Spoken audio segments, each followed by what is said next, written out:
출애굽기 성경 퀴즈 대회, 하루 한 장씩 성경 퀴즈 대회도 준비하고 말씀도 가까이 하는 40일의 프로젝트. 오늘은 출애굽기 15장 말씀을 함께 주목해 보도록 하겠습니다. 1절, 이때 모세와 이스라엘 자손이 이 노래로 여호와께 노래하니 일렀으되 내가 여호와를 찬송하리니 그는 높고 영화로우심이요 말과 그 탄 자를 바다에 던지셨음이로다. 여호와는 나의 힘이요 노래시며 나의 구원이시로다. 그는 나의 하나님이시니 내가 그를 찬송할 것이요 내 아버지의 하나님이시니 내가 그를 높이리로다. 여호와는 용사시니 여호와는 그의 이름이시로다. 그가 바로의 병거와 그의 군대를 바다에 던지시니 최고의 지휘관들이 홍해에 잠겼고 깊은 물이 그들을 덮으니 그들이 돌처럼 깊음 속에 가라앉았도다. 여호와여 주의 오른손이 권능으로 영광을 나타내시니이다. 여호와여 주의 오른손이 원수를 부수시니이다. 주께서 주의 큰 위엄으로 주를 거스르는 자를 엎으시니이다. 주께서 진노를 발하시니 그 진노가 그들을 지푸라기 같이 사르니이다. 주의 콧김에 물이 쌓이되 파도가 언덕같이 일어서고 큰 물이 바다 가운데 엉기니이다. 원수가 말하기를 내가 뒤쫓아 따라잡아 탈취물을 나누리라. 내가 그들로 말미암아 내 욕망을 채우리라. 내가 내 칼을 빼리니 내 손이 그들을 멸하리라 하였으나 주께서 바람을 일으키심에 바다가 그들을 덮으니 그들이 거센 물에 납같이 잠겼나이다. 여호와여 신중에 주와 같은 자가 누구니이까? 주와 같이 거룩함으로 영광스러우며 찬송할 만한 위엄이 있으며 기이한 일을 행하는 자가 누구니이까? 주께서 오른손을 드신즉 땅이 그들을 삼켰나이다. 주의 인자하심으로 주께서 구속하신 백성을 인도하시되 주의 힘으로 그들을 주의 거룩한 처소에 들어가게 하시나이다.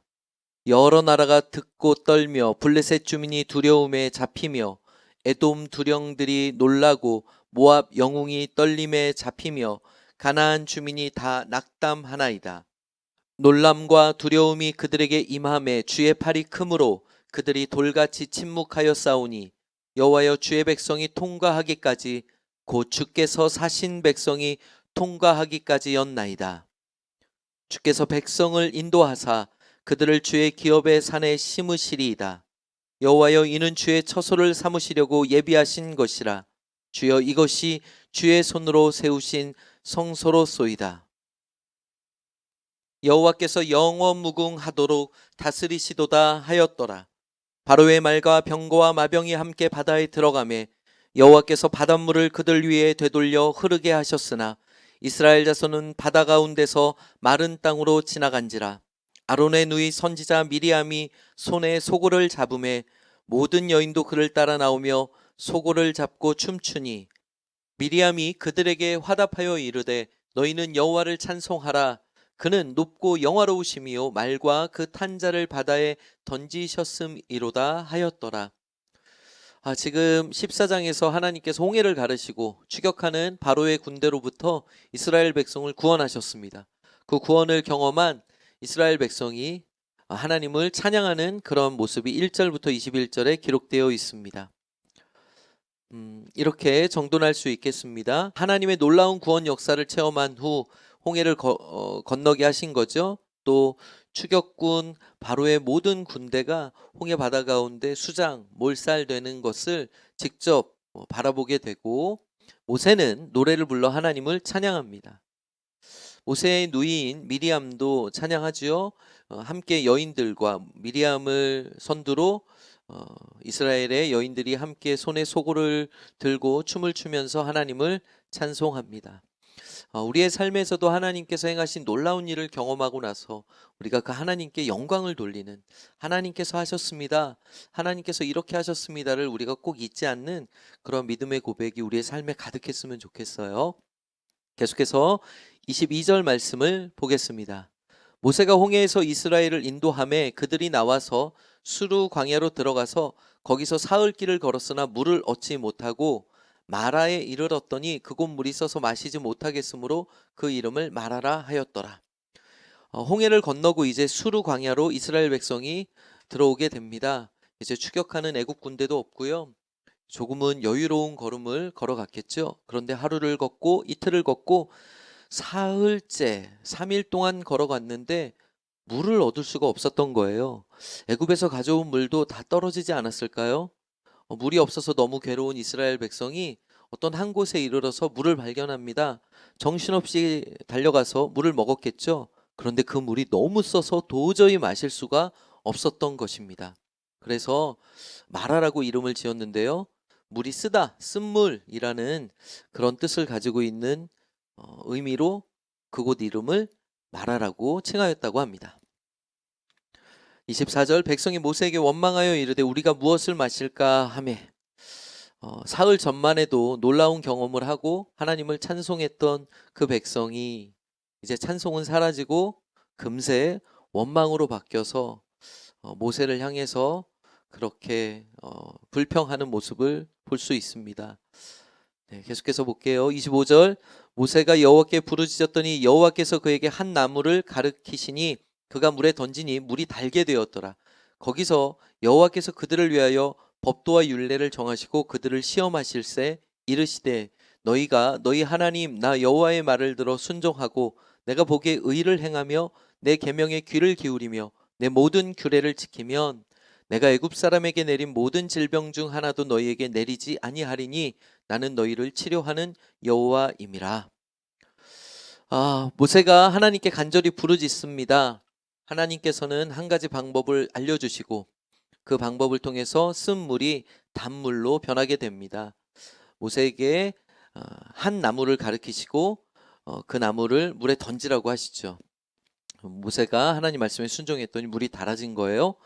그러면서 하나님께서 그들에게 법도와 율례를 정하시고 말씀하십니다. 그걸 잘 지키라고. 그러면 애굽 사람에게 내린 모든 질병 중 하나도 너에게 내리지 않겠다. 그러시면서 하나님을 나는 너희를 치료하는 여호와임이라, 치료의 하나님이라고 하나님을 소개하십니다. 그 질병을 고치실 수 있는 분, 그 질병을 다스리실 수 있는 분이 우리 하나님이시다라는 것을 기억하고 우리가 하나님의 뜻대로 하나님의 법도와 율례대로 그렇게 살아가야겠구나.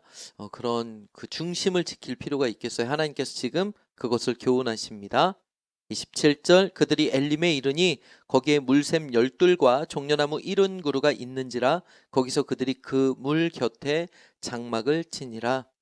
이제 마라의 쓴 경험, 그렇지만 중요한 경험을 하고 나서 하나님께서 이스라엘 백성을 아주 좋은 곳으로 인도하시는데 엘림이라는 곳입니다. 거기에는 물샘이 12이나 있어요. 마라에서는 쓴물을 경험했는데 여기에는 12이나 되는 물샘을 하나님께서 허락하십니다. 경험하게 하십니다. 그리고 종려나무 70그루, 그늘이 확보된 너무나 머물러 있기에 참 좋은 장소로 하나님께서 이스라엘 백성을 이끌어 가십니다. 이렇게 좀 정돈해 볼게요. 출애굽기 15장 22절에서 27절 수르 광야에서 사흘 길을 걸어도 물을 얻지 못했죠. 한 곳에 이르러서 물을 마시게 되었는데 물이 너무 써서 마실 수 없어서 그곳의 이름을 마라라고 하고요. 이스라엘 백성들이 불평합니다. 세 번째, 모세에게 한 나무를 던지게 하셔서 쓴 물을 단물로 바꾸십니다. 그러면서 율례와 법들을 정하시고 교훈하시며 잘 지키면 애굽에 내린 질병 걸리지 않겠다고 약속하십니다. 그러면서 나는 너희를 치료하는 여호와다. 치료하시는 하나님이다라고 이스라엘 백성에게 하나님이 어떤 분이신지를 알려주십니다. 마지막으로 물샘 12과 종려나무 70그루가 있는 엘림으로 좋은 땅이죠. 이곳으로 하나님께서 이끄셔서 잠시 정착하게 하십니다. 저는 오늘 출애굽기 15장 묵상하면서 한 절 말씀을 25절로 주목했습니다. 출애굽기 15장 25절 모세가 여호와께 부르짖었더니 여호와께서 그에게 한 나무를 가르치시니 그가 물에 던지니 물이 달게 되었더라. 거기서 여호와께서 그들을 위하여 법도와 율례를 정하시고 그들을 시험하실세. 마라의 쓴물로 인해서 불평하는 이스라엘 백성, 참 우리의 모습과 다르지 않을 것 같습니다.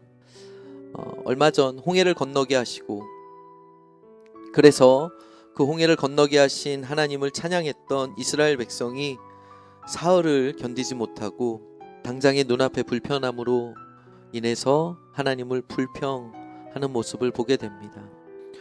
하나님께 간절히 모세가 기도하자 하나님께서 그것을 쓴물을 단물로 바꿔주시죠.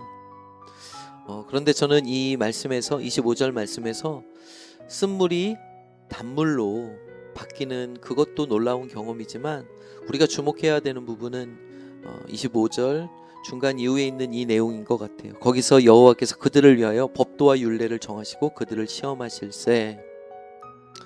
상황이 변하는 것 하나님께 아무것도 아닌 것 같습니다. 그렇습니다. 죽은 자도 살리실 수 있는 하나님이 우리 하나님이십니다. 중요한 것은 상황이 변하는 것보다 중요한 것은 우리의 마음, 우리의 중심, 우리의 신앙과 삶의 자세가 바뀌는 게 중요하지 않을까 싶습니다. 하나님께서 하나님의 법도와 율례를 정하시고 그것을 잘 지키라고, 그래서 하나님이 어떤 분이신지 잘 주목하라고 25절 그리고 26절에 이어서 하나님 교훈하십니다. 사랑하는 성도 여러분, 우리 앞에 어려움이 분명히 없지 않습니다. 앞으로 우리가 살아가면서 여러 가지 어려움과 원하지 않는 상황들이 맞닥뜨려질 때가 참 많을 것입니다. 그럴 때마다 우리에게 주목되는 우리로부터 발생하는 그러한 모습이 원망과 불평이 아니라 하나님의 뜻, 하나님이 어떠한 분이신지를 주목하는, 그래서 하나님께 부르짖고 기도할 수 있는, 하나님을 찬양하고 영광 돌릴 수 있는 우리 세움교회 성도들의 삶이 되셨으면 좋겠습니다. 이상 출애굽기 15장 말씀을 함께 주목해 봤습니다.